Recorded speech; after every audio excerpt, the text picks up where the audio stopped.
should be up in the next few days. All right. Hey, everyone. Anthony Fantano here, internet's busiest music nerd. Hope you're doing well. And thank you for tuning in to what is going to be a very special conversation and interview with one of my favorite rappers, the legendary Miss Gangsta Boo. How are you doing?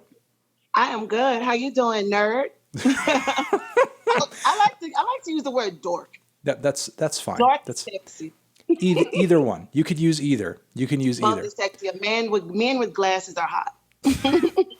Well, thank you very much for taking the time to talk to me during what we've already agreed is one of the worst years ever.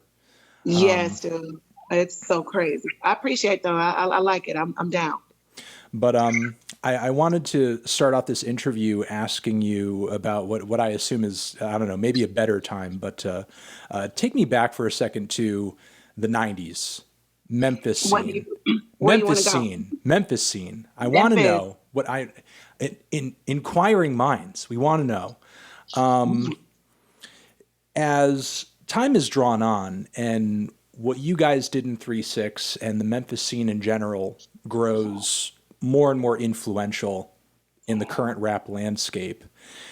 You know, the biggest records to come out of there and the uncovered gems that people seem to appreciate the most have this supremely dark and edgy sound to them, which during that time, I mean, hip hop was so much more regional in terms of sound. Memphis sounded different from Atlanta, which sounded different from New York, which sounded different from California.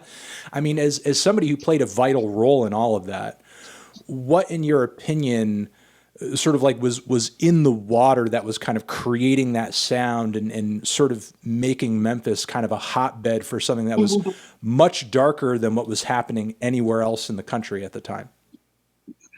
Whoa, long, extended question. Man, to be honest with you, Anthony, we was just doing stuff. We were just like being us.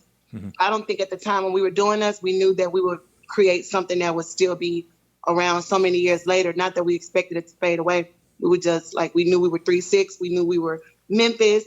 And that's really all we focused on, because we were just tunnel vision. Like, we just knew about how we sounded, and we just focused on like everything in the surrounding areas, like Memphis, Mississippi, a little of Atlanta, but for the most part, we didn't see no outsiders. We only saw what we was doing. So we was just gangster, you know what I'm saying? Memphis is gangster, so we just incorporate the gangster shit with the music.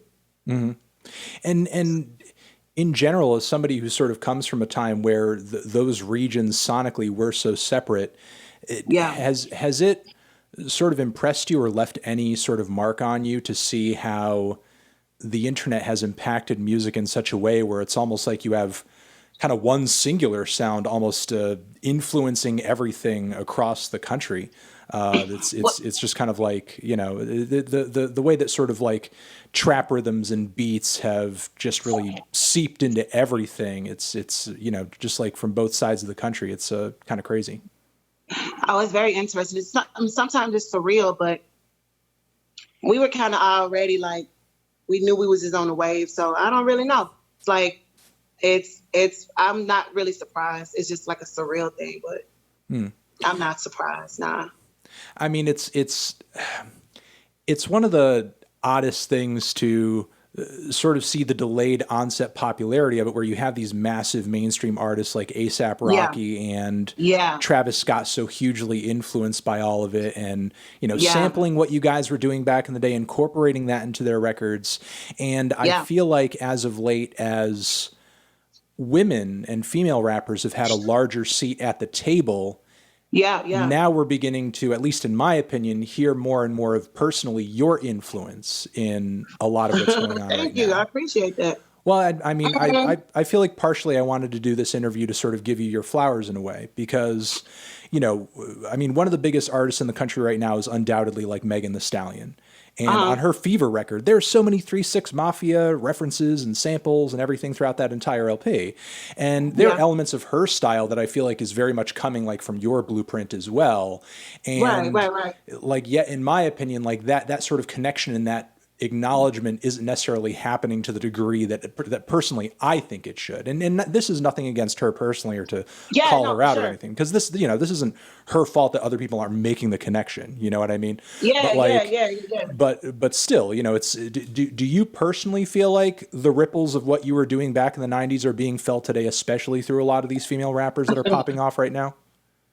I just feel like I am the blueprint. You know what I'm saying? I'm the blueprint. I've always been an innovator. I've always been ahead of my time. I'm from one of the most legendary groups of all time. I've worked with Outkast. I've worked with Yellow Wolf. I've worked with Eminem. I've worked with Lil Jon. I've worked with Polo the Don. I've worked with so many greats, and I've been seasoned around so many greats to the point where obviously a lot of their juice dripped on me. So I got the juice, and so obviously my juice is going to drip on others. You know what I'm saying? But as far as Megan Thee Stallion go, I like her. I think she's a hot ass female from Houston, and she worked with Juicy J. So I believe a lot of his influences, juice, rubbed off on her. And it is what it is. I don't expect nobody to say anything to me, shout me out, do none of that, because I feel like I'm the blueprint, and I also feel like nobody say I sound like anyone, and I'm okay with that. And I like so many of these chicks. Honestly, I think that my influence to the game is also in a weird way inspiring to me, because it just keeps me motivated and keeps me going, because I done said lick my pussy so many times, I need a new way to say it anyway. So maybe I can hear somebody else say it another way, and I'd be like, oh shit, okay, well let me say it like this then again. So I'm inspired as well. But yeah, I definitely know I'm the blueprint. It's not a secret. To sort of reference back to something I was leading into with my question there, as somebody who's been in the game for a long time, do you personally feel like there is a larger seat at the table for female rappers, and are they being taken more seriously than they were when you were coming up and doing your thing? I wouldn't say take it more seriously. When we were coming up, it was took serious then. It was took serious now. It's take serious now. I think nowadays you might have to be a little more undressed. But I mean, dude, really ain't nothing new under the sun, to be honest with you. So I think the lane is more open because once you had Nicki, then once Nicki kind of fell back and was relaxing, then you got Cardi. Then Cardi got fell back and started relaxing. Then you got Megan. So I think it really is wide open. I think it's a lot of opportunity for a lot of women, female artists or entrepreneurs to step up and do that thing. I think it's way more easier because you got the internet. And a lot of times you can just be a personality or an internet sensation, and then somebody can write your raps, and then there you go, you're a rapper. As an artist yourself who comes from a certain era, is that disheartening to you in any way, with all the ongoing conversations that happen year in and year out in regards to ghostwriting and other people working for you? And this happens with people who you just mentioned. This also happens with one of the most famous and relevant artists out there right now, Drake. It seems like every corner of the industry, the hip hop industry, that is, like when you're at a certain level, your popularity is spread so thin where you're not just a rapper, but you're also a singer and an entertainer and an icon, and you're doing fashion tie-ins and deals and everything. And it seems like there's so much less focus on just like your writing and what are you doing to write your next record to make it sound good. So you bring in some co-writers and you bring in some songwriters and you bring in some people who are just ghostwriting for you. Does that personally mean anything to you, to sort of like see that talent or that sort of like leg of one's writing talent emphasized so much less or just not take as much priority? Man, I feel like if you're busy, you're busy. Like, because sometimes I'm at the point where, like I said, I get bored with certain lyrics because I've said them so much. So I be like, my homeboy, I was on his Instagram the other day and I saw him freestyle. I DM'd him. I was like, hey, I'm gonna need those bars. I was like, I like those flows. So I guess it just really kind of depends. So I don't really see nothing wrong with it, to be honest. I mean, because to each his own. If somebody wanna, who said that? Look, Kim, I'm a leader. Y'all on some following shit. Coming in this game on some modeling shit. Bitches suck cock just to get to the top. I put 100% in every line I drop. So it's just kind of like you got thems and you got those. So it depends on whatever you want to be. You know what I'm saying? I like to write. You know what I'm saying? That's me personally. But if somebody wants to deliver me a great hook, I don't think I might, if it's great, if it's dope, if it's a hit, why would I turn it down? You know what I'm saying? But personally, I don't need nobody to give me a book of lyrics to say, because I got my own words to say. But I definitely love co-production. I love to be in the studio with people that's inspiring me to say something a different way, because it's really not what you say, it's how you say it. Yeah, I mean, at the end of the day, considering how much like a lot of hip hop's ethos comes down to style, it's really about how you say it. I mean, to sort of look at a track like Bodak Yellow, for example. Yeah. I mean, if you handed that track and those bars to any other artist, would it have popped off as hard as when Cardi B did it? Not necessarily. You never know, to be honest. Cardi was just hot at the time. She was like a Vine sensation, if I'm not mistaken. But I liked her from Love and Hip Hop. That's when I was watching her and shit. But when I first heard that motherfucker song, I was like, oh shit, this shit go hard. But, she was the only one kind of like, and I wouldn't say she was the only one out at the time. I wouldn't say that. But she had the song Ran Down on that bitch twice. So it's kind of like the stuff that she was talking about in her music. She was showing it on the TV show. So that's why that was relatable. But it's all about a person's delivery. So I can't say nobody else would have been able to do it like her. Somebody probably would have been able to do it. Somebody might not have been. You never know. It's all about timing. Timing and money. Gotta have that bread. Gotta have that bread, man. And you gotta just be able to finesse your way into shit. So, yeah, I fuck with Cardi too. I fuck with her. I fuck with Cardi. I fuck with my girl Juicy Food. I fuck with all the females. Talking about the industry breaking into it, needing a certain amount of money to do things, and your own writing process and how some of this newer stuff might be influencing that in some way, shape, or form.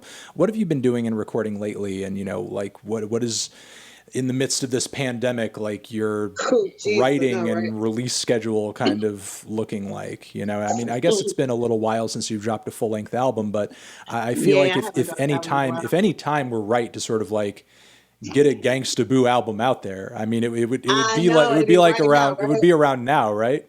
I know, especially like from the Run the Jewels shit. But right now I'm working on the blueprint, and I was working on it right before we went into lockdown in March.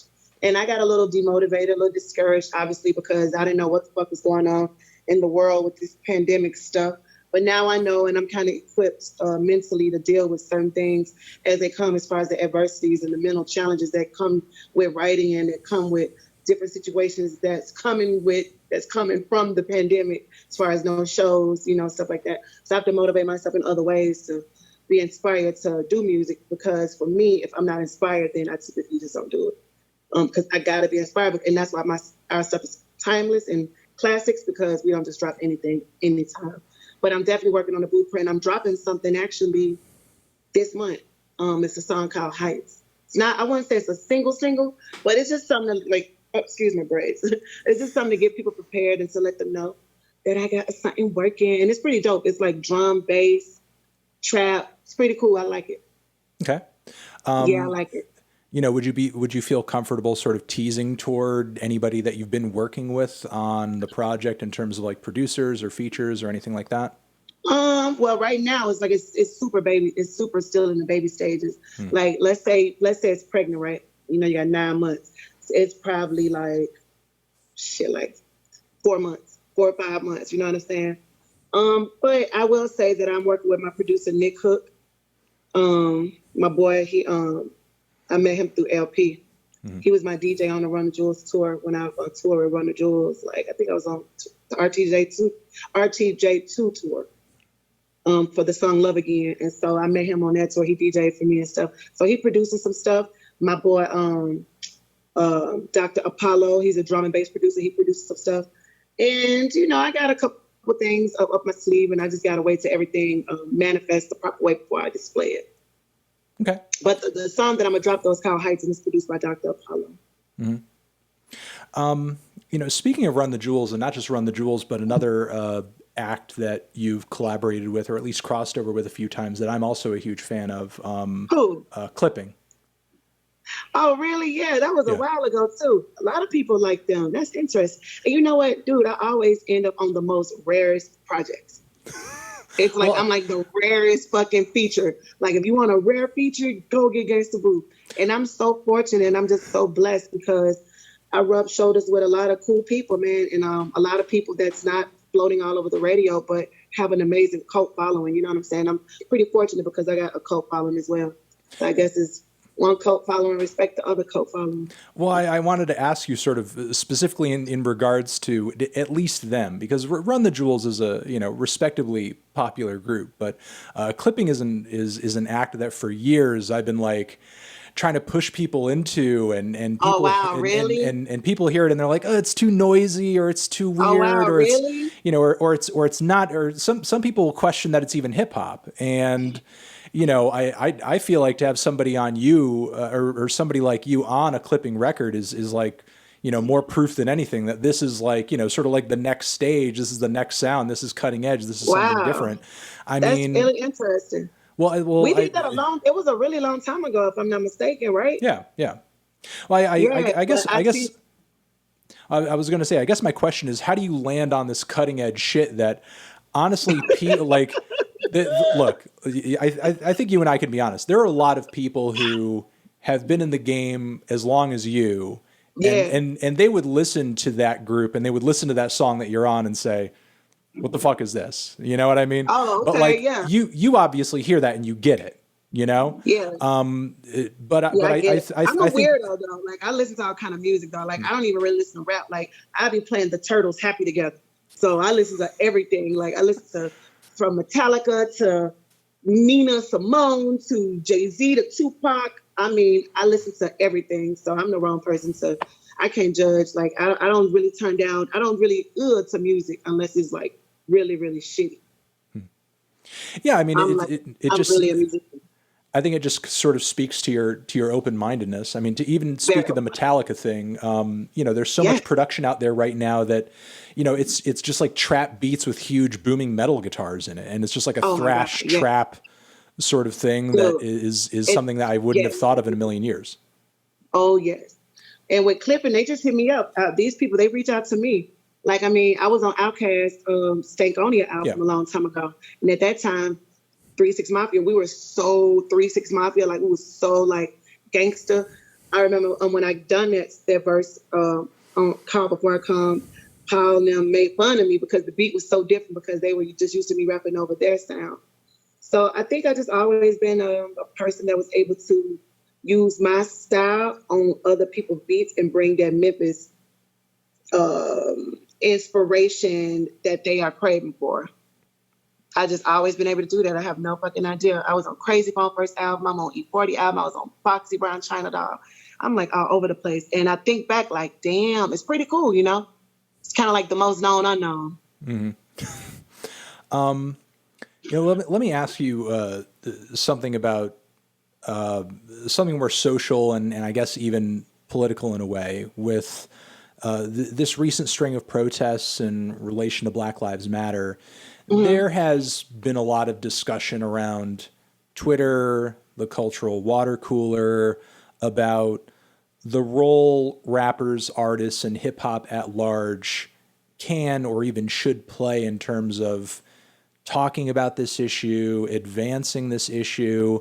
You know, are you of the opinion that artists at this point have almost a responsibility to further this discussion and involve themselves in it, based on maybe the assumption that, you know, hip hop has been kind of the platform for these issues for a long time, you know, and, you know, should this conversation be passed off to something else, or should the genre, should the music still be sort of at the center or even just, you know, left of center of that conversation? Honestly, man, I feel like everything is so sensitive and opinionated nowadays. A lot of people are weak-minded, a lot of people are strong-minded, and a lot of people just don't want to deal with other people's problems because everybody kind of got their own problems and stuff like that. When I say problems, don't necessarily mean like issues like police brutality problems, but just anything, you know, a problem is a problem. So for me, I definitely like to voice my opinion. I'm very opinionated, but I pick and choose the times that I want to do stuff. And a lot of times it's nothing wrong with artists or just musicians in general, or just an influencer or anyone to do stuff behind the scenes. You don't have to always promote what you do. And as far as music, I definitely think it's time to switch it up a little bit. You know what I'm saying? I try to watch what I say. but at the same time, I am like a realist. So I just pretty much put stuff out there and keep it moving. You know what I'm saying? I don't dwell on it too much, though, just to be honest. But I definitely think there is a new world that we're in. This is like our new normal. Everything is very intense. And I definitely plan on delivering a message when I want to deliver a message. Like I posted on my Instagram the other day about suicide. And I was like, yo, if you're feeling weak, if you're feeling suicidal, you're not alone. Well, no, I didn't say you're not alone. I was like, reach out to someone. And I was pretty much letting my fans know, like, it's okay to feel a certain type of way and to embrace those emotions, but don't kill yourself over it. You know what I'm saying? Reach out to a suicide hotline, family, friends, smoke some weed, just get out of that rut because you're not alone. Like all of us, like in a mental rut, but you got to be able to control your brain. And so I do stuff like that, teach meditation. Well, teach what I know about meditation, just on my own time. But yeah, I think a change is coming and I think people will make changes accordingly to what fits them. Mm-hmm. And do you personally, as an artist, sort of being able to have access to that, that ability to reach out on that platform and sort of communicate to your audience in that way, do you feel like because you can put out a message like that really quickly and effectively that it would drive you less to maybe, I don't know, if you felt strong enough about it, you might do a song about it, you know what I mean? But do you feel like a song about what? A suicide or something like that, Oh, well, you never know. You never know what's in store. I definitely would never commit suicide, ever. Like, no, I mean, not to assert that or anything like that. It's just interesting because it feels like over the years, social media for artists of all stripes, it's not specific to hip hop, but it's like social media has become almost like a pressure release valve for the opinions and the feelings that artists may have on a myriad of different issues, even beef, because it's like, you don't necessarily need to do a diss track anymore when you could hop on Instagram live and then like get a million people watching you, like call out somebody, like Tekashi 6ix9ine or something. That shit's so weird to me. I'm so thankful I don't do that. I've overcome my anger, and so stuff like that will just make me want to fight. I don't have time to internet beef with a person, but yeah, the internet is a powerful tool, and I definitely want to use my platform more to just keep people strong. That's my message, just for to stay strong. I don't know if I could change the world with that, but I definitely know I can motivate people, and I like to just keep thinking like that. I don't want to overwhelm myself too much with putting the pressure on myself. Oh, I'm a rapper, or I'm a artist, or I'm a musician. So I have to just change the world with my lyrics or my songs, because it's not like that. I'm not a role model. Like, you know what I'm saying? I'm just Lola. I'm just Gangsta Boo. So I just do my thing, but I definitely 100% love to inspire people. And that's just on and off the mic. Mm-hmm. And, speaking of really quickly, you mentioned your anger there for a second. Was there a point in your life where you'd say you had a lot less chill than you do now? Oh, yeah. I like the way you said that. A lot less chill. Yes, a lot less chill. I mean, I'm old, I'm mature, and to be honest, who wants a goddamn headache? Like, I got these glasses on right now, but baby, my black does not crack. Well, I just was like, I was a little sad earlier, so my eyes might be a little swollen because I was a little sad over that the actress body being found in the lake or whatever out in LA. So yeah, so that's why I got these glasses on. But no, anger makes you old, makes you sick, and it's kind of like when you get angry, especially at people, you are drinking the poison, expecting them to die. So it's like I'm running around with all this anger and throwing temper tantrums, expecting someone else to die, but I'm the one that's mad. I'm killing myself. So I don't need no high blood pressure. I don't need no wrinkles. I don't want no gray hair. And I want to be happy, man. You get more beats with honey. I like to smile. Got dimple, see? So yeah, anger. Yeah, I was definitely a little hothead. I'm chill now though. What you expect? I was 3-6 Mafia. I was the only girl in the group. Mm-hmm. What would you say was, sort of like the turning point in your life, or the realization that you came to that, sort of like just made you a bit more zen, I guess?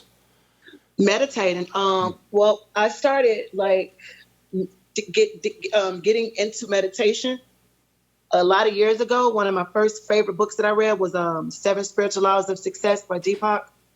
And it just changed my life because it taught me about energy and karma and stuff.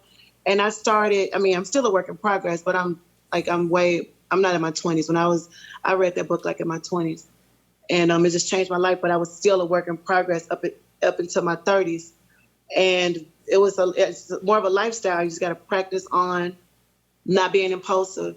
So that book pretty much changed my life. And that's what helped me get into my Zen state, and found out that if I just take a step back and think before I speak or breathe or just like listen to some water, listen to some fucking birds, ocean waves, smoke, pray, everything will be all right. You know, it's typically only temporary you have those emotions.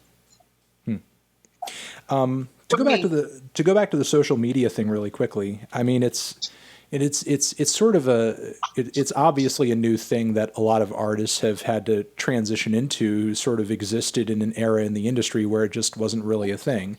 And, you know, while I see and I appreciate that, you know, you use that to the best of your ability to empower yourself, you know, really effectively and get out the messages that you want to get out.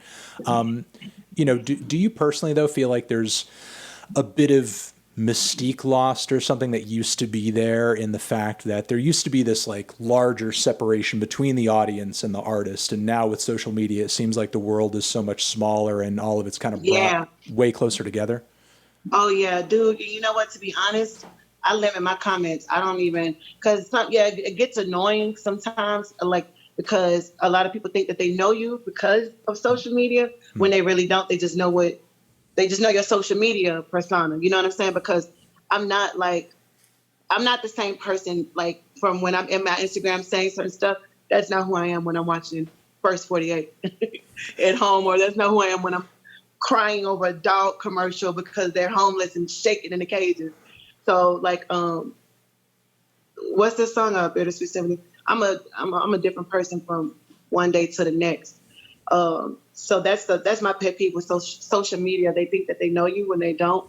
Well, I shouldn't say that because I love my Boo Gang. My Boo Gang do know me. Shout out to the Boo Gang. Boo Gang know me. But it is a thin line. So I like to limit my comments. And what else? I don't like it. Some people do still have a mystique. You know, a lot of people don't post a lot. And I do post, but I don't really talk as much. But even for the people that I do see that talk as much, I guess it's still a mystique because you just see them talking all the time. It's not like you seeing them in person. So I guess it's a different perspective of what you consider mystique. But I do understand. I feel where you come from, because that's where I'm at with it too, because that was the era that I was in, because it wasn't so much social media. But there's a way that you can still be mystique without, even if you do have a big personality or a huge social media presence. Just don't be seen as much. Mm-hmm. It's a way you can finesse it, in my opinion. One of the last questions I'll ask is just sort of off the music topic for a little bit. Besides trying to stay as creative as you can during this whole pandemic, and, you know, meditating, smoking, as you were alluding to earlier, is there they keep sliding down. And also doing this interview too. Is there anything else outside of all that you've been doing to sort of maintain your sanity during all of this? Is everybody just kind of locked up and trying to stay safe? I know, man. Honestly, just forcing myself to love myself, forcing myself to be with myself. Because I live in LA and I live alone. Like I'm solo out here. I mean, I got my manager out here, and I got a couple friends out here. But I'm from Memphis. I'm from the South. So a lot of my friends are down south. Atlanta and Memphis. And then when this kicked off, everybody kind of separated. I was like, well, damn, if this was a zombie apocalypse, can I knock on y'all door? Would y'all leave me out? Stand for myself, and bird flu. What was it? No, bird flu. What was it called? What was it called? That's what they called? No, I forget. You know what I'm talking about with that. Also, they couldn't take off the blindfold. Sandra Bullock. But anyway, I felt like that. I felt like, damn, man, this shit done got real. So it just really just forced me to grow up with my big girl panties on and just enjoy being with myself. And if you can enjoy being with yourself, then you can really push through life and any type of adversity. So for me, that's what I did. And in order to do that, you have to sit still. In order to sit still, you got to meditate. So I kind of go back to that. I really do believe in that. And there's different forms of it. I'm not a yogi or anything, and I'm still a work in progress. But it definitely helps me. I have apps. I listen to life coaching seminars, relationship coach seminars. I write a book. So I'm really on that type of stuff. And it definitely helps me out a lot. And I listen to a lot of music. I listen to a lot of Motown. Mm-hmm. All right. Listen to a lot of Marvin Gaye, honey. Mm-hmm. So besides, that single, that track, the single that's not quite a single. Where do I call that, by the way? Well, I got a song that's gonna be the single, but it got to be the right layout for it. But I just want to drop something so bad because I'm getting so impatient and people asking for it, and I just want to use certain platforms to promote stuff. So like this, or like the Run of Jewels I just did with the Walking in the Snow. It's like I do need stuff to come behind that. And like I said, I've been doing this for so long, and I don't necessarily be in a rush all the time, but I do have to cater to my fans because Boo Gang been riding with me for a long time.